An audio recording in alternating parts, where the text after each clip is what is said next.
Hey guys, Dan here with Battlefield Curator. We're at the Battle of BlackStock's Farm reenactment. Let's see what they have to offer.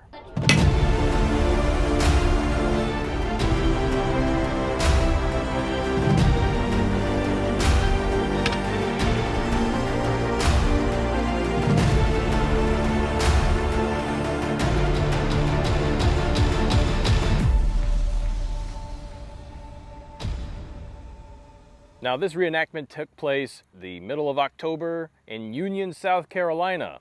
It's a very small reenactment with a few little living history displays, but let me tell you what, there is a lot of history to learn here.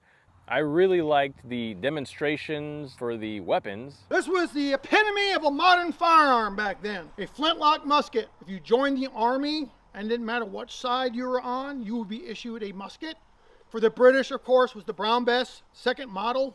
For the French, it would be a French Charleville. For us, it's whatever we can get our hands on. Part of the medical requirement to join the army was 3 fingers on one hand to do this, 2 fingers on the other. Everything else is bling. For your teeth, 2 good opposing teeth, because they're loaded by a paper cartridge. So as long as you got 2 teeth coming together right off the cartridge, wrist, bling. So the way the infantrymen would work with the muskets, again, generally the same thing. Of course, flint, nice little piece of stone. So what the men would do, so you'll see we'll do a demonstration. The men are going to pull out a paper cartridge. Within the paper cartridge is the actual musket ball and about 80 grains of black powder. They're going to bite it off. They're going to pour it inside this pan. Closes hard and fritting. It comes around, so what they're going to do, take the rest of the cartridge. They're going to pour the powder down. They squish the paper around the ball for a little bit of wadding. Remove the ramrod. Ram it down. Return the rammer. The way it then works is they'll present sparks. Sparks goes in the pan, cause that powder to explode. There's a small hole in the side, cause the powder inside to explode, ball coming out the end. These are not rifled. It's just a smooth bore. It's like a shotgun. Ball's coming out doing this.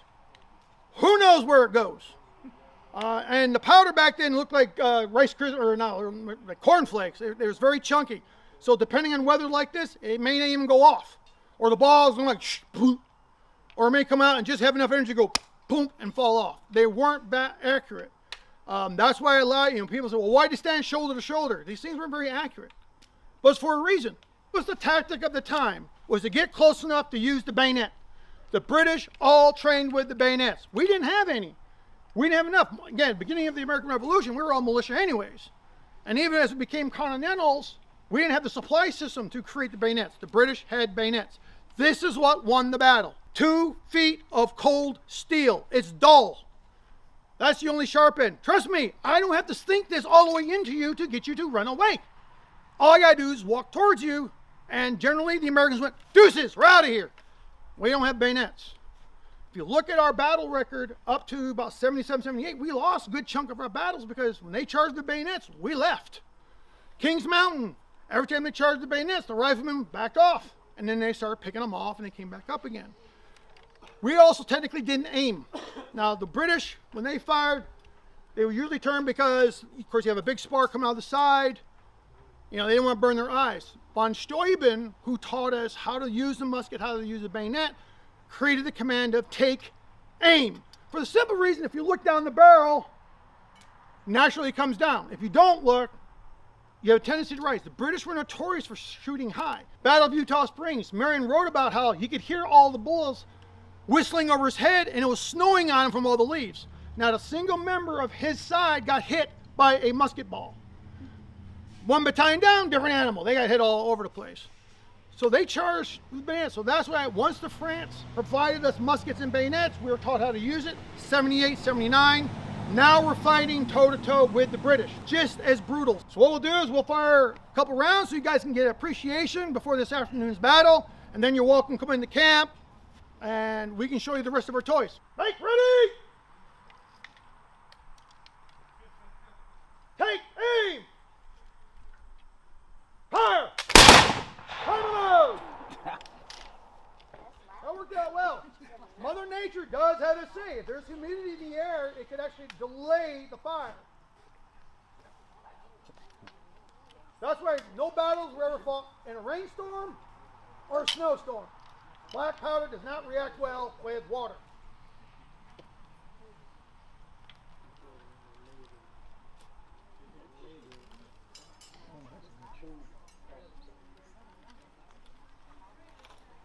Make ready! Take aim! Fire! Cease fire! Shoulder! Up! When you sword fight, you're going to use this part to parry. Parries aren't blocks. I don't stop the blade. I deflect it. So if he makes a lunge at me, I just push his blade. Now see, his blade is just passing me, and then I could just extend my arm and hit him. There are lots of other things that could be done. I could come over here, I grab his sword, remember it's not sharp, and I could disarm him. Turn here, and then I could pull his sword out and disarm him. Go here, grab it around, put him in the back.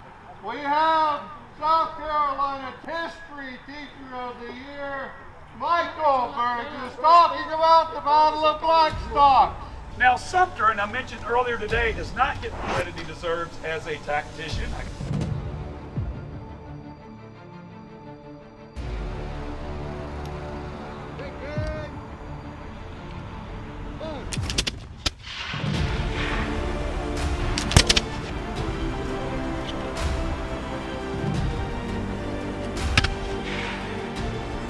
First, tells Elijah Clark and Major Samuel Hammond to come down to the Tiger River and work their way around to the rear of Money.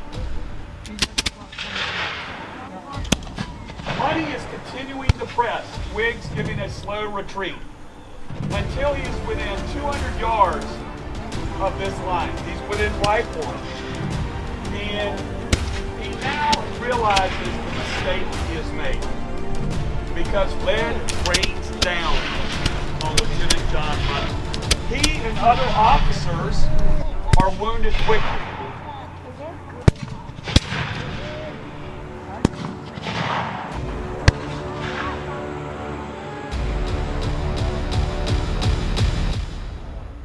What actually happened in the battle, as Sumter is coordinating with his flanks, he takes a load of buck and ball in the chest. Most of the buckshot went into the shoulder. The ball itself entered the shoulder, hit the shoulder blade, followed the blade around, and nicked his spine. Of course, he drops on the field. He's severely wounded. Colonel Twigg, he assumes command of the battle. At this point, Tarleton has lost too many forces.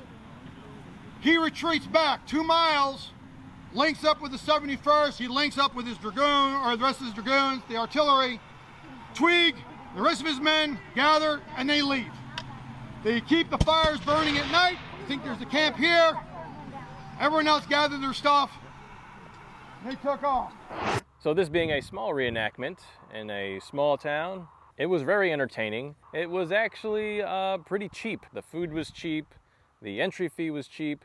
So if you really just want to go enjoy history and go enjoy a small reenactment, it's a great place to go visit in Union, South Carolina. All right, guys, well, that's it for the show. Appreciate you tuning in. Make sure to pulverize that like button. Subscribe if you haven't. Check out the merch site right here in the link in the description. And as I always like to say, be sure to learn history and curate history. Make it a great day.